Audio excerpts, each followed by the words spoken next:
السلام علیکم ویورز، میں ہوں شاکر سولنگی۔ ویورز، آج ایک امپارٹنٹ خبر ڈسکس کریں گے کہ وزیر اعظم عمران خان نے 2 دن پہلے جو مولانا فضل الرحمان کے خلاف غداری کا مقدمہ دائر کرنے کی بات کی تھی، تو وہ بات دراصل کیوں کی تھی، اس سوال پر بات کریں گے۔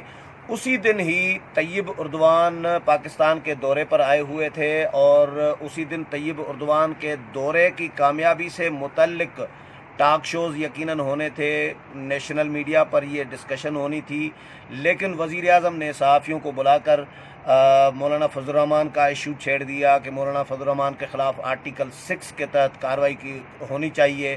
تو تمام ٹاک شوز کا رخ جو ہے، میڈیا کا رخ جو ہے، وہ مولانا کی طرف موڑ دیا گیا۔ یہ پلاننگ کے ساتھ ہوا یا یہ محض عجیب اتفاق تھا، اس پر رضا کھٹی صاحب کے ساتھ بات کریں گے۔ ویلکم ٹو شو سر کھٹی صاحب۔ کھٹی صاحب، یہ کیا لگ رہا ہے آپ کو؟ مجھے تو ایسا لگ رہا تھا کہ شاید سعودی کو خوش کرنے کے لیے طیب اردوان کے دورے کی ستیہ ناز کرنی تھی، وزیر اعظم نے معاملہ پھینک دیا۔ یہ ایک دن پہلے بھی بلا سکتے تھے صحافیوں کو، ایک دن بعد میں بلا سکتے تھے، اسی دن ہی یہ کیوں کیا گیا؟ بہت شکریہ شاکر صاحب آپ کا۔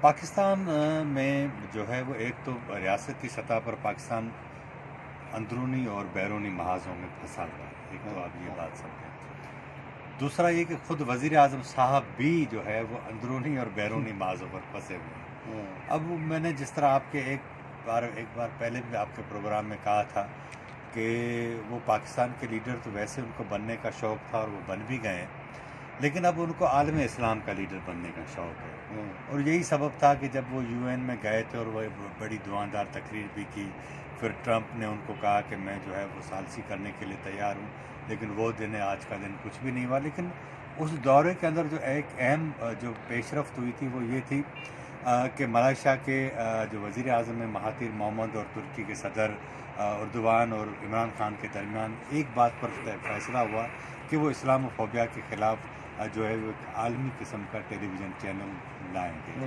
جس پہ پاکستان، ملائیشیا اور ترکی انویسٹ کریں گے۔ بالکل۔ اس کے بعد آپ دیکھیں کہ اس پہ کوئی پیش رفت نہیں ہوئی۔ ملائیشیا سمٹ جو ہوئی اس میں وزیر اعظم وہاں ہی وعدہ کر چکے تھے کہ میں وہاں شرکت کروں گا۔ اب خشوگی کے قتل کے بعد جب اس کے جو ڈانڈے تھے وہ سعودی عرب کی طرف گئے، ولی عہد کی طرف، تو ان دنوں سے ترکی اور سعودی عرب کے درمیان تعلقات خراب ہیں، کافی خراب ہیں۔ مہاتیر محمد کیونکہ وہ دنیا میں جو ہے وہ ایک لبرل قسم کی اور درمیانے درجے کہ آپ کے اس کو کہیں کہ درمیانے درجہ نہیں، لیکن یہ کہ ایک بہتر طریقے سے جس طرح ٹریٹ کر رہے ہیں مہاتیر محمد، تو ان کا قد ایک نئے طریقے سے بڑھتا جا رہا ہے۔ انہوں نے ملائیشیا کو ترقی بھی دی، اس کا فیس تبدیل کیا۔ تو اب ایک طرف ملائیشیا کی کوشش ہے کہ وہ عالم اسلام کو لیڈ کرے، ترکی کے صدر بھی اپنے عمل سے یہ ثابت کر رہے ہیں اور کوشش کر رہے ہیں کہ وہ لیڈر بنے، ایک بار پھر خلافت جو تھی اس طرح کا کوئی ایسا رول ہو تو وہ کرے۔ پاکستان کیونکہ وہ ڈے 1 سے آپ کو یاد ہوگا کہ وہ کہتا رہا کہ بھائی 70 کے بعد کہ یہ ملک اسلام کے نام پر بنا، اور پاکستان کا مطلب کیا، لا الہ الا اللہ، اور اس طرح کی جو نعرے بنائے گئے اس ملک میں۔ اس کے بعد ایک جو ہے وہ انہوں نے کہا کہ آپ ایٹمی قوت بھی بن گئے، تو پھر آپ نے کہا کہ ہم ہی دنیا کی چھٹی بڑی ایٹمی قوت ہیں۔ تو اب ان کی بھی خواہش رہی، جس طرح وہ بھٹو صاحب نے ایک عالمی کانفرنس بلائی تھی جہاں پر وہ ان کا ایک رول اوپر بڑھ کر آ گیا تھا، عمران خان صاحب بھی اس طرح کا کوئی رول پلے کرنا چاہتے ہیں، لیکن گھر کے مسائل تو حل نہیں۔ وہ اب ہوا یہ کہ انہوں نے، میرا خیال ہے کہ اب تک جو چیزیں سامنے آئی ہیں اس میں ایک چیز تو یہ واضح ہوئی کہ ایران، سعودی عرب نے کبھی ان کو نہیں کہا تھا کہ آپ ایران کے ساتھ ہمارے معاملات بہتر کریں، یہ خود گئے۔ تو یہ سارے معاملہ اصل میں یہ جیسچر دینا چاہ رہے تھے۔ نہیں، یہ کیا نظر آیا؟ میں آتا ہوں ادھر۔ اب آپ کو ایک بات ذہن میں رکھنی چاہیے کہ آپ کو سعودی عرب 3 ارب ڈالر، یہ جیسے ہی آئے، پیسے نہیں تھے ان کے پاس، تو 3 ارب ڈالر کا معاہدہ ہوا کہ وہ آپ 3 سال پیٹرول اٹھائیں گے اور اس کے بعد پھر ہر سال 1 سال کی پیمنٹ کریں گے، ڈیفر پیمنٹ پر۔ وہ انہوں نے معاہدہ مان لیا، آپ کو ایک بحران سے نکالا۔ جب یہ آپ کو گوشت بھی بیچتے ہیں قربانی کا، کھجوریں بھی بیچتے ہیں، ہر موقع پر آپ کی ہیلپ کرتے ہیں. 20 لاکھ کے قریب آپ کے سعودی عرب میں پاکستانی ہیں جو ریمیٹنس بھیجتے ہیں جس سے آپ کا گھر چلتا ہے. تو اب انہوں نے کیا کیا ہے کہ ایک بار پہلے سعودی عرب کو ناراض کیا, اس بار بھی کیا, لیکن ابھی سنا ہے پکڑ دھکڑ بھی پاکستان کی سعودی عرب میں, اب کنفرم اطلاعات تو نہیں ہے, سوشل میڈیا پہ یہ چیزیں چل رہی ہیں کہ ان کے پاسپورٹ ہونے کے باوجود ان کی پکڑ دھکڑ نہیں. ادھر تو ہم آتے ہیں لیکن میں اب وہ اندرونی جو صورتحال ہے وہ بتا رہا ہوں. یہ جو جوائنٹ سیشن ہوا تھا اس میں آرمی چیف شریک نہیں, ٹھیک ہے نا. یہ بڑی جو ہے وہ سوالیہ بات تھی. پہلے تو یہ کہا گیا کہ بھائی آرمی چیف یہاں ہیں نہیں کیونکہ 2-3 دن سے ان کی ایکٹیویٹیز کی کوئی خبریں نہیں آ رہی تھی. لیکن اس دن یہ آئی کہ انہوں نے وزیر دفاع سے ملاقات کی تھی یہاں پر, تو اس دن یہ ہوا کہ وہ آ گئے, جوائنٹ سیشن میں شریک نہیں ہوئے. ظاہر ہے کہ 2 آپ کی جو مسلح افواج ہیں اس کے سربراہان موجود تھے. آرمی چیف اس لیے آپ کے پاس ان کا ویٹ جو ہے وہ زیادہ مانا جاتا ہے کہ پاکستان کے جو تمام معاملات ہیں ان کے اوپر ان کا اثر زیادہ ہے. تو اس حوالے سے جب وہ ان کی غیر موجودگی تھی تو ان کو سب نے جو تسلیم کیا, مگر محسوس کیا. اب یہ آپ کی بات بالکل ٹھیک ہے, میں اس میں تھوڑا ایک اور اضافہ کرتا ہوں کہ جس دن جوائنٹ سیشن تھا ظاہر بات ہے کہ انہوں نے بڑی شاندار قسم کی تقریر کی اردوان نے یعنی زبردست قسم کی تقریر کی. اس کے بعد اب رات کو آپ کے ٹاک شوز میں یہ ساری چیزیں ڈسکس ہو رہی تھی. آپ جمعہ نماز سے پہلے جرنلسٹ اپنے بیٹ رپورٹر کو بلاتے ہیں, یہ بات کرتے ہیں کہ مولانا فضل الرحمان کے اوپر آرٹیکل 6 لگنا چاہیے. اس کے سوال کے اوپر بھی ایک پروگرام ہو سکتا ہے, لیکن یہاں ہم کیونکہ اپنے موضوع پر ہیں تو آگے پیچھے نہیں جاتے. تو میرا خیال ہے جس طرح آپ نے کہا سوال کس نے کیا, کیوں کیا, کس نے کرایا, ایک تو یہ.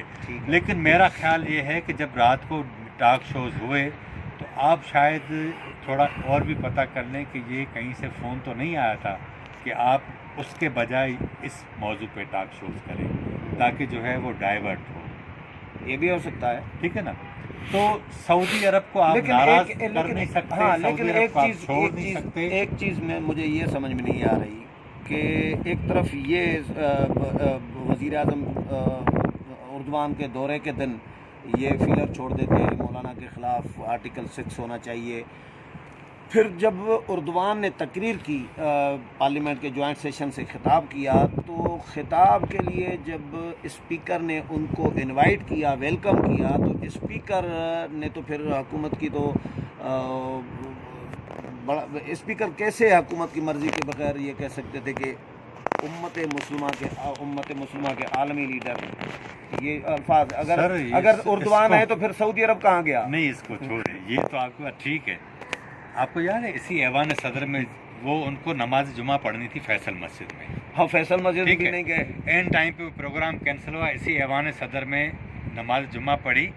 لیکن حیران کن بات آپ میں نے دیکھا, آپ کا ٹویٹ پہ دیکھا ہے, اس میں صدر مملکت تو ان کو بازو سے پکڑ کر کہہ رہے ہیں کہ آپ امامت کرائیں. تو وہ جو ہمارے پیش امام تھے وہ آئے پیچھے, انہوں نے کہا کہ اگر آپ نماز پڑھا لیں گے تو ہمارے لیے دنیا اور آخرت میں یہ ہمارے لیے سعادت. ویسے ایک بات بتاؤں, مسلمان کوئی بھی نماز پڑھا سکتا ہے, اور اردوان کو جو میں نے یوٹیوب پہ سنا ہے جتنا اچھا اردوان قرآن پڑھتا ہے نا, نہیں وہ قاری تو بہت اچھے ہیں نا, ٹھیک ہے, قرآن اتنا اچھا جس کا بالکل قاری کم از کم نہیں. یہ میں وہ نماز تو یار دیکھیں, نماز یہ بحث الگ ہے نا کہ نماز بغیر داڑھی کے پڑھا سکتا ہے یا نہیں پڑھا سکتا. میں داڑھی والی تو بات نہیں کرتا نا, میں اس بحث میں تو جانا نہیں چاہتا.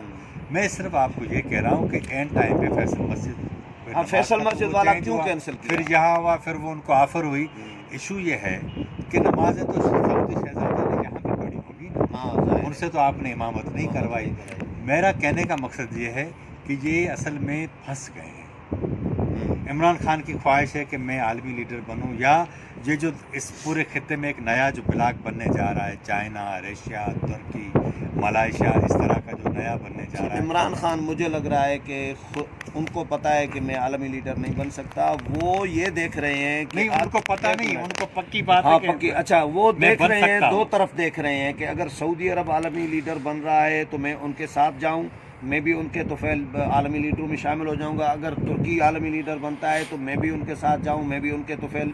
اگر ملائیشیا بنتا ہے تو یہ اسی چکر میں ہے میرا خیال ہے. ایک بات سر آپ ذہن میں رکھیں, فرد داؤ کے چکر میں فرد کچھ بھی نہیں ہوتا, عزت یا انٹیگریٹی ظاہر ہے ریاست کی ہوتی ہے، ریاست ٹھیک ہے نا، لیکن جو ریاست کے جتنی چیف مضبوط ہوگی، جو ریاست کے سربراہ یا چیف ایگزیکٹو ہوں گے میٹرو تو کرتے ہیں نا، میں بات آپ تو کو ان کی ایک اور بات کاؤنٹ ہوگی نا۔ بتاؤں، ابھی مجھے یاد آیا، ہمیشہ ایسا ہوتا ہے کہ جب کوئی ڈگنیٹیز آتے ہیں یہاں پر جوائنٹ سیشن سے خطاب کرتے ہیں، خطاب کرنے کے بعد ایسا ہوتا ہے کہ اسپیکر اور چیئرمین سینٹ ان کو ساتھ نیچے لاتے ہیں، فرسٹ رو میں جتنے جو لیڈر ہوتے ہیں کھڑے نواز شریف نے یہ کیا تھا، یہی اردوان پچھلی دفعہ آئے تھے، نواز شریف نے جو آگے بیٹھے ہوئے تھے چینی صدر ہاں سب کے ساتھ تعارف کرایا تھا وزیر اعظم، تعارف ایک ایک سے تعارف کرواتے ہیں کہ بھائی یہ فلاں لیڈر ہے، یہ فلاں ہے۔ اس بار ایسا نہیں، لیکن یہ وزیر اعظم تو جب خود اپوزیشن کے رہنماؤں کے ساتھ نہیں ملتے، ہاتھ ملانا پسند نہیں کرتے، تو وہ تعارف کیسے کراتے ہیں؟ سر مسئلہ یہ کہ عالمی لیڈر تو آپ تب بنیں گے جب آپ پہلے ملک کے لیڈر بنے نا، سیدھی سی بات ہے۔ وہ اس لیے اب دیکھیں نا، مولانا کو انہوں نے ڈیزل کہنا تو چھوڑ دیا، وہ آزادی مارچ کے بعد یہ نہیں کر رہے ہیں۔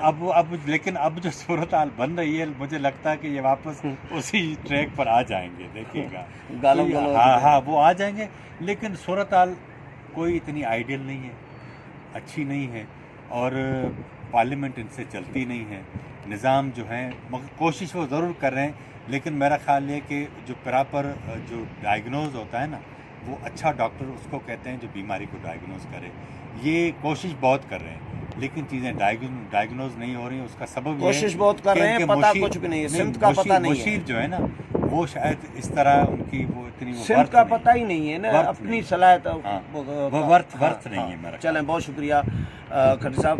ویورز، کھٹی صاحب کی رائے آپ نے سنی، اگلے پروگرام میں پھر ملاقات ہوگی، تب تک اجازت چاہتا ہوں، اللہ حافظ۔